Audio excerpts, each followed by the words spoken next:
سلام دوستان، شاهین خالدی هستم و مرسی تریدیستیجیتور رو دنبال میکنید. ممنون از کامنتاتون و لطف و محبتی دارید نسبت به کانال و من، و مرسی از دوستانی که انتقاد میکنن و ایرادها رو میگن. انشالله که تلاش میکنیم کیفیت بهتر و بهتر بشه. این یه کانال کاملا عامل منفعه است و من به تنهایی دارم کانالم اداره میکنم. خیلی برام سخته که محتوا رو حالا به موقع برسونم، محتواها با کیفیت باشن، توش موضوع آموزشی باشه و به خاطر همینم طبیعتا میتونه توش ایرادایی باشه. مرسی از همه نظراتتون. خب توی این جلسه میخوایم کار این تایرها و این چرخها رو تموم کنیم. شما خب طبیعتا میگه کار که تموم شده، اینا دیگه قشنگ دارن حرکت میکنن، چرخ میخورن. اما اگه قراره کار حرفه‌ای بکنیم، برنامه این نیستش. مثلا فرض بگیرید که این لاستیک ها، این چرخ ها به هر حال سر پیچ ها باید بچرخن، یا نمیدونم امکان داره که مثلا توی دستاندازی یا ناهمواری بیفتن، یه وایبریشن روی این لاستیک ها وجود داره، یا اینکه فرض بگیرید چرخ های جلویی با همدیگه بخوان مثلا به یک سمتی روتیت بکنن، حالا موقع پیچیه چیزیه، یا فرض بگیرید اینجا مثلا یک سرعتگیریه، در آن واحدی که داره میچرخه رو سرعتگیرم بخواد بره، خب این چرخ باید بره بالا. و در نهایت اگه یادتون باشه جلسه اول گفتم که ما چرخش اینها رو با فرمون باید سینک کنیم، یعنی وقتی که این فرمون به چپ یا به راست یا به چپ میچرخه، خب اینا هم باید به راست و چپ برای خودشون بچرخن. پس اگه قرار کار حرفه‌ای انجام بدیم، این نکات رو باید بهش اضافه بکنیم. جلسه امروزمون، ویدیو امروزمون در مورد اینه. ببینید تا دلتون بخواد توی این ویدیو شما ایشیوب میبینید، یعنی به مشکلات فراوان برخورد میکنیم، مجبوریم بشینیم یه سری چیزا رو دستکاری بکنیم، تغییرات بدیم، یعنی جنگیه ویدیوی امروز برای خودش. چیزای جدیدی یاد خواهید گرفت، مثل درایو اندرو رینکی، مثل چایلد لاف توی کانسترینا، که دیگه اینا رو نمیتونستم قبلا ویدیوی مجزا بذارم چون توی دل پروژه باید متوجه برنامه میشدید. پس بدونید که ویدیوی امروز میتونه پرچالش باشه. من تمام تلاشمو میکنم که بدون باگ و توپق بریم جلو و موضوع جمع بشه، و بدونید کاری که داریم میکنیم کار خیلی در واقع حرفه‌ای میتونه باشه، خروجی هاش، و داریم سعی میکنیم مثل استانداردها بریم جلو. طبیعتا میتونه توی ضعفایی باشه، ولی به هر حال بدونید که من بالا رو دارم میبینم و تلاشم اینه که اون چیزهای استاندارد و بروز رو پیاده بکنیم. پس طبیعتا توش چالش هم وجود داره. پس دیگه درازگویی نمیکنم و بریم و کارمون رو شروع کنیم.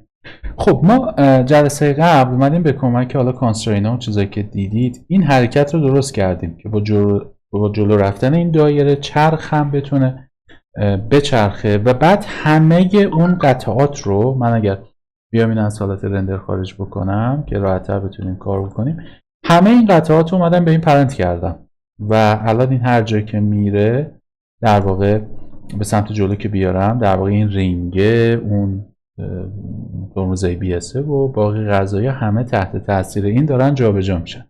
اما اگه این قرار باشه روتیت بشه، بالاخره چرخه داره میچرخه به بیرون دیگه، این از مرکز و محور خودش داره فاصله میگیره، یعنی میره تو بدنه و این طبیعتا میتونه یک چالش باشه. البته حواستون باشه اون کانسترینی که انجام دادم این خوبی رو داره ها، که شما اگر روتیت بکنید حول یک محوری، چرخ داره حرکتشو میکنه و این دست بالای کاری بود، تکنیکی بود که جلسه پیش استفاده کردیم و دیگه لازم نیست برای اینجور کارا بشینید انیمیت بکنید، خودش انجام میده سرخود به خاطر کانسترینی که وجود داره. ولی توی یه بازه حرکتی دیگه بیشتر از اون که میشه دیگه فریز میشه. نگاه بکنید با اینکه گفتم هول زتا. پس چجوری باید این قضیه رو حل کنیم؟ ببینید واقعیتش اینه که موقعیت این چرخ از اولم چه جلو چه عقب گفتم توی این ماشین زده داستانه، تو مدل سازی حتی خودتون دیدید که این دوتا رو با هم دیگه سینک هم نکرده بودن. اما حالا راه داره که بیایم درستش بکنیم، چون این دوتا تایر با هم دیگه من جفتشون رو میگیرم، یه ذره که میارمشون عقب این لوکیشن فعلیشون باشه، ولی ببینیم که تا چه حد کمکمون میکنن. ببینید قاعدتا دیگه یه 25 درجه ای رو باید اینجاها بچرخه دیگه، تا 45 که باید بچرخه، این نباید حرکت بکنه. بیایم و کانکشنامون رو یه جور دیگری اصلاح بکنیم ببینیم شدنی هست یا نه. این 4 تا قطعه بوده، من پرنتش رو با این دایرمون قطع میکنم. خب این الان میگه اگه جلو بره اون میچرخه ولی دیگه لاستیک همراهش نیست. بیایم یه مسئله دیگری رو با هم تست بکنیم ببینیم اون جواب میده بهمون یا نه. ببینید مطلب اینجاست که این مشکلی که داره پیش میاد به خاطر محل پیوت رینگ و پیوت یا اوریجین، حالا محل اوریجین این سیرکله و رینگه.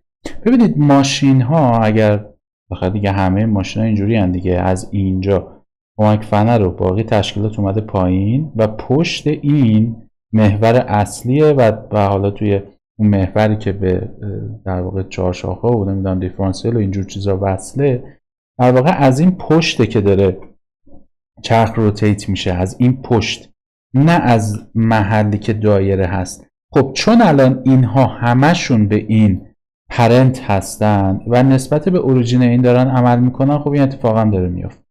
خب پس بریم چیکار کنیم؟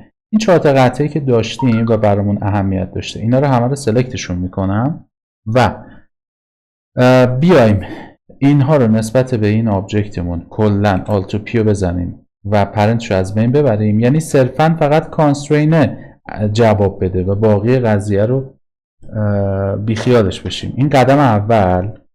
حالا حرکت دوم، ببینید این پشت یه آبجکتی بود، من ورتکسش رو انتخاب میکنم، شیفت اس رو میگیرم، کرسر تو سلکتد رو میزنم، حالا اینو انتخابش میکنم و میگم در واقع اوریجینش بره بیفته رو 3D کرسر.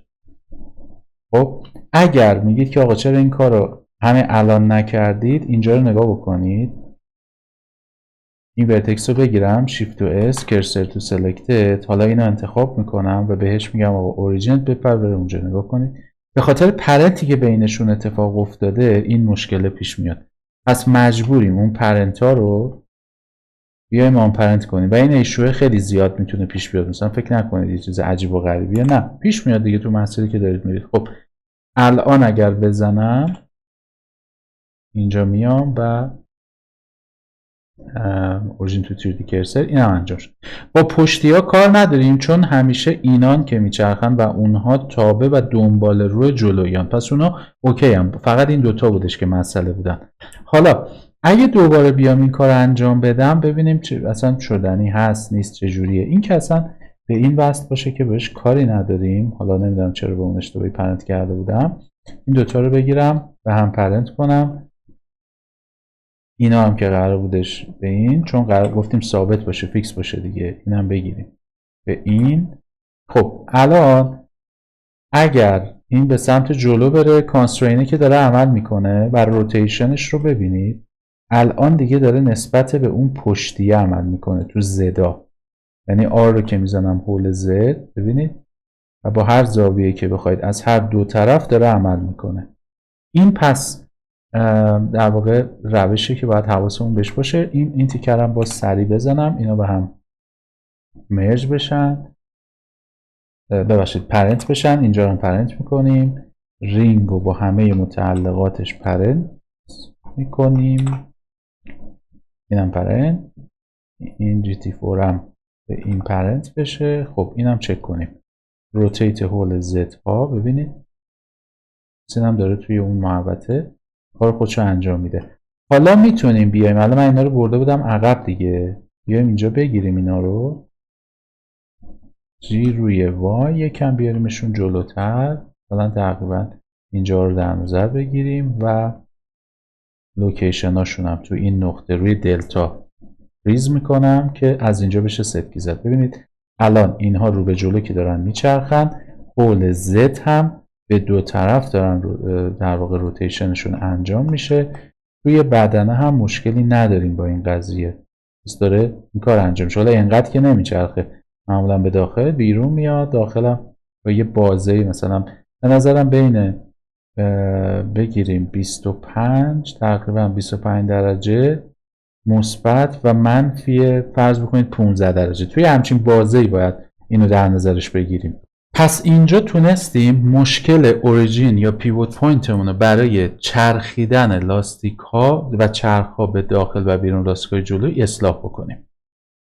خب حالا یه ایشوی دیگه داریم، اینم باید رفعش بکنیم. مشکل میدونید چیه؟ الان هر لاستیکی مثلا جدا جدا باید سلکت بشه برای خودش بره، یا اینکه انیماتور باید هر 4 تا دایره رو انتخاب بکنه بعد بگه شماها اول اینجا باشید بعدا اونجا باشید. مثل الان یه مشکلی پیش میاد من اشتباهی لاستیک رو انتخاب میکنم و خب این خیلی فاجعه است. اگر یک کنترلری چیزی داشتیم که همه این 4 تا به اون متصل می شدن و اون جابجا می شد، عملا کل ماشین جابجا میشه. یعنی بدنه، فرمون، شیشه ها، 4 تا چرخ، هر چیزی که توی سناریومون داریم به اون وصلن و اون هر جا بره اینا باش عمل میکنن، که اصطلاحاً به این میگن بیس کنترل یا روت کنترل، که یا مین کنترل، که میشه اون کنترلر اصلی که کل این ماشین به اون وصله. الان دیگه ما تو موقعیتی هستیم که باید بیاریمش. فقط برای اینکه احتمالاً این براتون قابل دیدن باشه من بیام تو اینترفیس و این رنگش رو تغییر بدم که راحت‌تر بتونید ببینید کار رو. بذارمش اینجا روی سبز، فکر میکنم بهتر باشه. حالا تا ببینیم موضوع چجوری پیش میره. آره این میتونه از نظر ویژوال خوب باشه که راحت‌تر بتونید کار پیدا بکنید. خب میام اولا که اوریجین رو بندازیم، اینجا رو بگیرم، این ورتکس که مثلا به خط تقارن مرکز میشه کرسر رو میندازم اینجا، شیفت رو میزنم میرم تو مش، سیرکل رو میزنم و این سیرکل خواستم که توی مرکز این ماشین باشه، چون باید دور تا دور ماشین رو احاطه بکنه که سلکت کردن و جابجا کردنش برامون راحت تر بشه. حالا بیایم توی تب اول که اصلا اسکلش بکنم یه ذره بره بیرون، اس روی محور وای اینم به سمت بیرون بکشونم، بعد اس روی وای یکم به جلو تب رو بزنیم. حالا با این دایره هایی که اینجا داریم یه ذره از نظر ظاهری شکلش رو میتونید بهتر بکنید. این اجباری نیست اصلا که مثلا فکر کنید آقا باید این کار بشه، اصلا بایدی در کار نیستش. این صرفا فقط یه کمکه که بتونید راحت تر کار بکنید. پشت رو هم اینا رو میگیرم، اس روی محور وای اینم بذاریم اینجا، اینم که از کنار میگیرم اس روی ایکسا به بیرون، این یکی هم اس روی ایکسا به بیرون.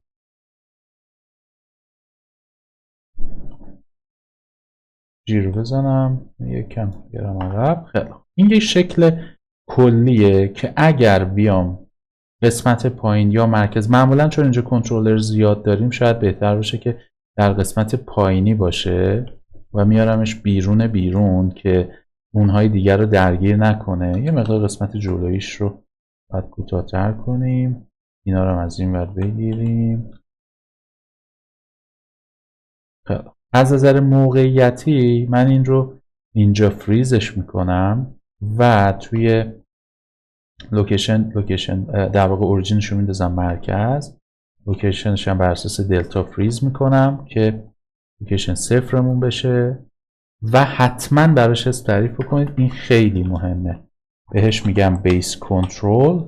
کنترل رو میتونید مثلا CL بزنید، CTRL بزنید، کلمش رو بنویسید، هر جوری که اوکی بودید، چیز نیستش. این الان میشه بیس کنترل ما که توی این نقطه هست. من این زمین رو چون خیلی سلکت میشه بیام ببرمش تو حالت که سلکت از در واقع سلکت خارج بشه که راحت‌تر بتونیم کار بکنیم و هر بار من اینا رو میگیرم زمین انتخاب میشه و دردسره. خب حالا باید اینها این 4 تا بیان و به این چیز وصل بشن، به این خط کنترلری که گذاشتیم. اگه من اینو بگیرم و بیام اینم سلکت بکنم و کنترل پی و پرنت، عکس العمل بدی نشون نمیده. مشکلمون میدونید چیه؟ یه بار دیگه ببینم درست سلکت کردم یا نه. این به تنهایی که داره عمل میکنه. اینو میگیرم، اینم میگیرم، کنترل پی پرنت، این به تنهایی داره راه میره ها، ولی این کانکشنی که بین این دوتا ایجاد شده به خاطر کانسترینایی که داره دچار مشکل میشه. باز یه بار دیگه ببینید، اینو بگیریم، اینو انتخاب میکنم، کنترل پی آبجکت.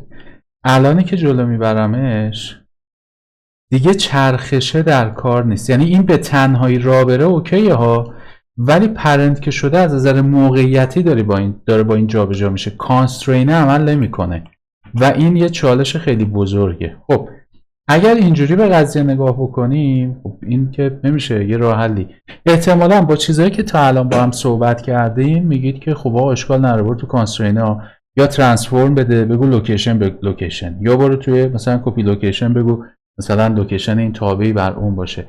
همه من میتونم تک تکش رو انجام بدم و نتایجش رو ببینید، ولی احساس میکنم ذره خسته میشه، چون همین جوریش قضیه این کار پرچالش هست. حالا باقیش بماند. راحتتون میکنم. ما یه مدل کانسترین پرنت داریم، خب که توی مثلا کسایی که با مایا کار کردن اونجا اسمش کانسترین پرنته، که میگه همه اتریبیوت ها پرنتن، ولی در واقع سیستم پرنتینگ هم روش هستش. اینجا اسمش چایلد آوه. یعنی چی؟ یعنی مثلا من این انتخاب میکنم، میام تو کانسترین ها از اینجا چایلد آو انتخاب میکنم، یعنی این مثلا فرزند یا بچه فلانیه، همون حالت پرنتس ولی پرنت هایی که در دل کانسترینه و بلندر قشنگ اینا رو تعریف کرده. یعنی اگه تو بحث ترانسفورمیشن باشه، اگه موشن ترکینگ باشه، اگه ریلیشنشیپ باشه، ببینید اینا خیلی مهمه چیزایی که اینجا هست و برای همینم گفتم دونه دونه سر جاهاش براتون توضیح میدم. حالا دایره انتخاب میکنم، چایلد آف رو میزنم و چایلد آف چیه؟ این کنترلره. نگاه کنید اسمی که گذاشتم برای همین بود. بالای قطر چکونه میبینید نوشته 30 خط تیره نمیدونم بیس کنترل، راحت تر با اطمینان. خب الان چه اتفاقی میفته؟ میگه آقا هر جا اینو بگیرم، میگه هر جا بری اون عمل میکنه. الان میبینید داره میچرخه، میگه هر جا بری اسکیل بشی باهات اسکیل میشه، نمیدونم روتیت بشی باهات روتیت میشه. پس به همه چی خیلی شیک و اوکی هستش. این بیس کنترل ما معمولا چیزش رو لاک نمی کنیم. چرا؟ چون امکان داره یه پروژه اسکیلش کوچیک باشه، ما کوچیک کنیم، همه تشکیلات کوچیک بشه، پس اسکیل ها باید فعال باشن. میخوایم حرکت بکنیم، آقا توی شرایطی هست امکان داره که این به سمت سربالایی بره، اینو مجبور شید روتیت بکنید. خب کل قضیه رو روتیت خواهید کرد که روی سربالایی بذارید. پس این یکی رو قاعدتاً و استثناءً نمیتونیم چیزش بکنیم و بعد نگرش داریم و همه اتریبیوتش باز باشه. خب دوباره این یکی رو انتخاب میکنم، میام اینجا یه چایلد آف میزنم و میگم آقا این بیا به این لینک شو.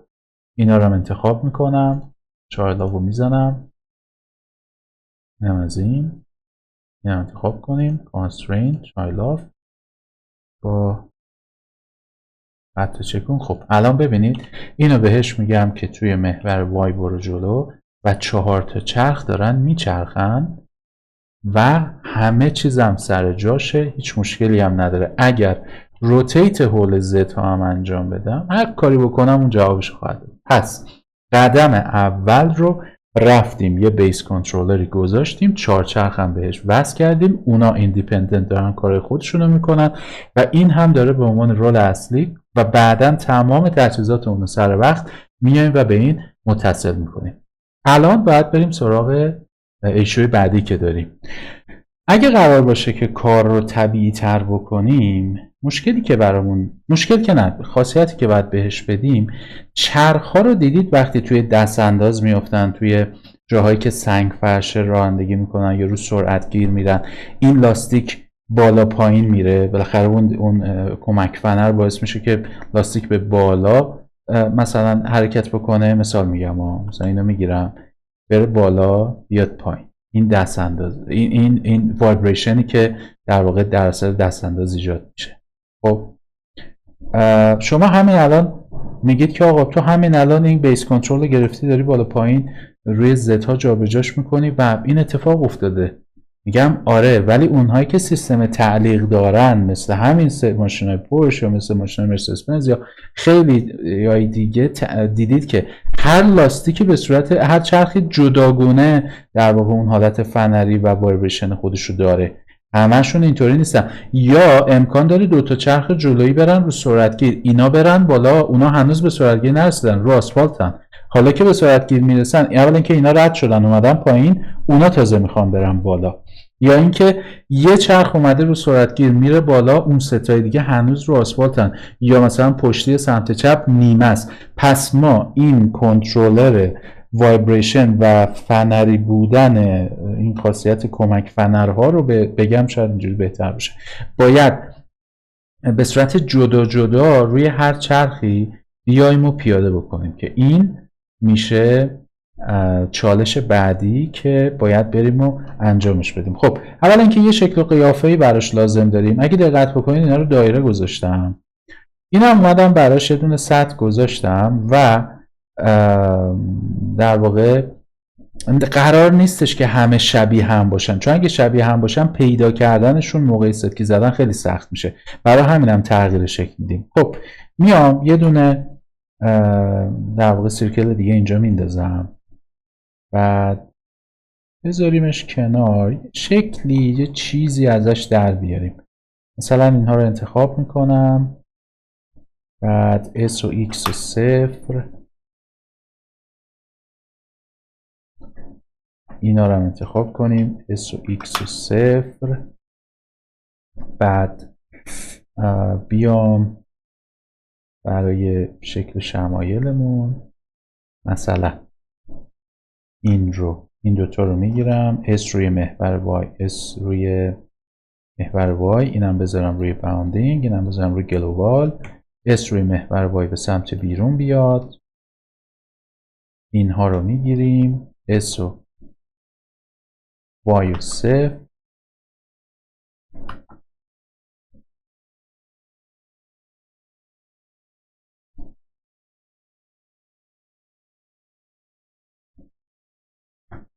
خوبه. البته این دوتا رو باید بگیرم، من اشتباهی اونا رو میگیرم، S و Y 0.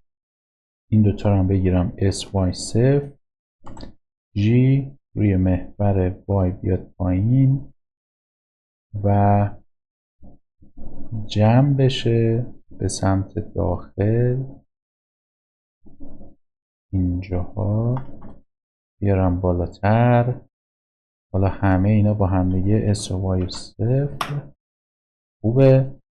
اینا رو هم بگیرم دیگه S و X و 0 و بره داخل روی محور X ها.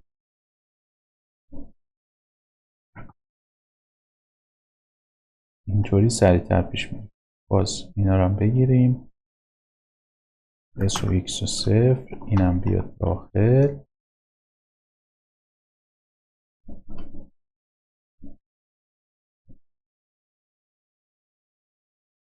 این فلشه رو زیاد ازش استفاده میکنیم توی کارامون،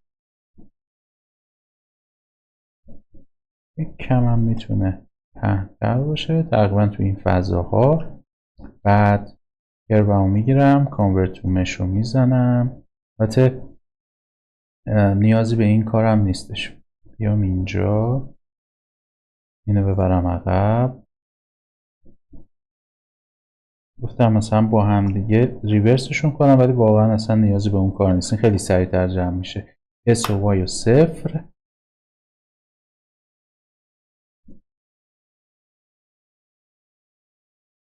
این کانورت تو مشه دستم خورده.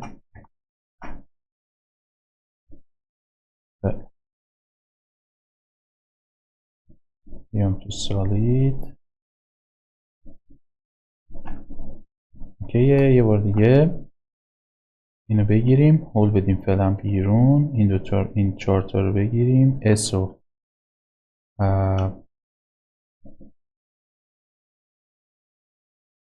اینجا یه دونه فیس برامون انداخته که برام قابل درک نیستش.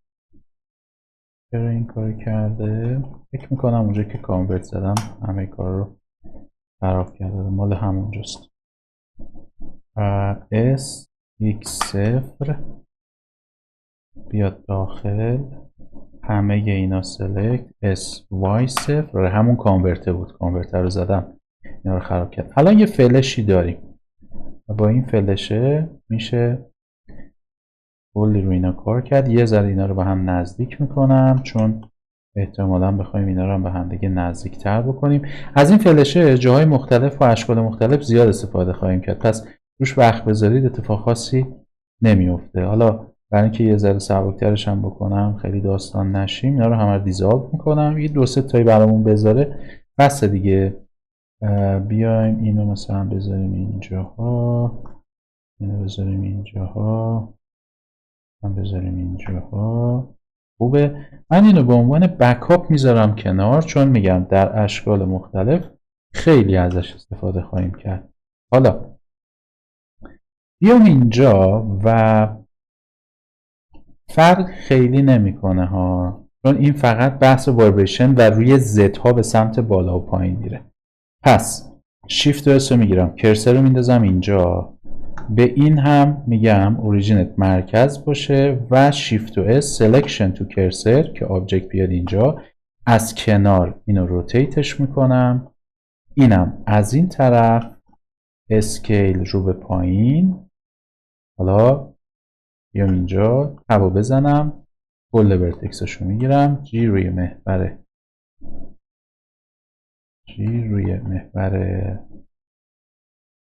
حالا چون فریزش نکردم زد حساب میشه، میارمش بیرون. اینو اول فریزش بکنم چون داستان میشیم باهاش. حالا پیوتشو میندازم، اوریجینشو میندازم روی تیری کرسر. به خاطر اینکه این اتفاق افتاده کنترل A هم بگیریم، لوکیشن بای دلتا هم میدم که نسبت به این کارو بتونه انجام بده. حالا جاشم اوکیه، مشکلی باهاش نداریم. همونطور که گفتم اینا روی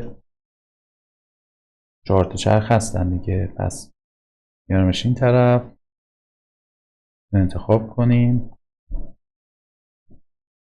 این ورتکس رو میگیرم، شیفت و اس، کرسر تو سلکتد و اینم انتخاب میکنیم و میگیم که اوریجینش بره بیفته اونجا. کنترل A رو میزنم، همه رو بر اساس دلتا 0 بکنیم. دوباره این دوتا انتخاب، شیفت و دی بیان عقب‌تر. حالا سنتر بودنشون خیلی اهمیتی نداره، میگم اینا فقط قرار تو زدا جابجا بشن، خیلی سنتر بودن اهمیتی نداره. محل پیوت هم اینجا میندازم که دیگه دوچار مشکل نشیم. اینو میگیرم، میگم اوریجینت اینجا، یکی هم انتخاب کنیم، اینو انتخاب میکنم، شیفت و اس، کرسر تو سلکتد، اینم بگیریم، بهش بگیم اوریجین بره بیفته روی توری کرسر. لوکیشناش رو درست کردیم و دیگه میتونیم اینا رو به هم کانکتشون بکنیم. خب اگه بخوام روی این کار بکنم چون زمان میبره و تایم ویدیومون خیلی زیاد میشه، اینجا بحثمون رو نگه داریم، یه خستتون نمی کنم و توی ویدیوی بعدیمون میایم ادامه میدیم. لرزش ها رو، گردش چرخ ها رو، اینا رو میندازیم تو ویدیوی بعد و البته ویدیوی بعدی با فاصله زمانی بسیار کوتاه، فکر میکنم 2-3 روزه به کانال اضافه خواهد شد، پس خیلی هم منتظر نخواهید بود از این بابت، خیلی نگران نباشید. پس دیگه بیشتر از این خستتون نمی کنم، امیدوارم که موارد به درتون بخوره. لطفاً لایک و سابسکرایب یادتون نره و به دوستانتون معرفی کنید. تا ویدیوی بعدی، خدا نگهدارتون.